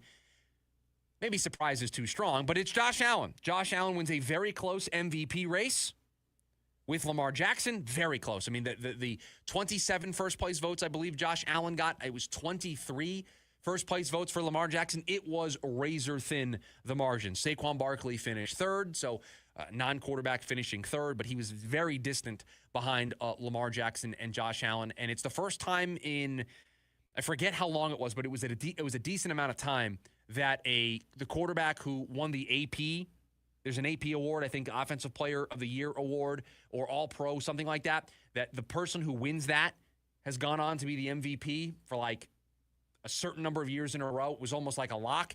And Lamar Jackson won that award, but it was Josh Allen who wins the close MVP race. And I think he would much rather trade the MVP. He's not going to pull a Cam Newton. I think he would trade the MVP to be playing in the Super Bowl right now. Cam Newton said that he would rather keep the MVP over playing in or winning the Super Bowl. I think Josh Allen would give the MVP back if he could. I think he would return it to the commissioner or whoever gives it to him and say, you know what, I'd rather be playing this week. I would rather have beaten the Chiefs again in a close game and be playing this week. But Josh Allen wins a close MVP race. And the last football story that I want to talk about. I am imploring you, I am begging you, NFL, please, please, please, please. Can you stop with the international games? Please. Nobody cares. Nobody wants these. So we've got, I've lost track. We play in England now. We've got a couple games in Germany. Are we playing in Brazil at the start of next year? We're probably doing that. We're now playing in Australia next year. I think the Eagles are playing in Australia. Well, now you can add to the list. We're playing a game in Ireland. Make it stop. Please. I don't care. I don't care about these international games. I don't care about the stadiums that they play in. I don't care. All this does is it makes me have to get up earlier to watch these games because of the time change. I have to wake up at like 6 a.m. to watch football. Now, if it was a good game between good teams, I would sign on board with this. You don't even give me good matchups. You send Giants-Panthers to Munich. You're sending the Colts to Berlin. You're not sending the best of the best. If you're going to do this, give me a high-profile matchup. Now, I know why you can't do it, because those teams would throw a fit about losing a home revenue gate with a big-time matchup. I understand why you don't do it, but then don't expect me to get excited about it. Don't expect me to now be like, oh, we're playing a game in Dublin. Sign me up, everybody. The best part about this, I prepped this story. I have no idea who the team is. I'm looking it up now to see which team is the home team. It's the Steelers. The Steelers are hosting the first ever regular season game in 2025. Who do the Steelers play at home this year? I have no idea. Who cares?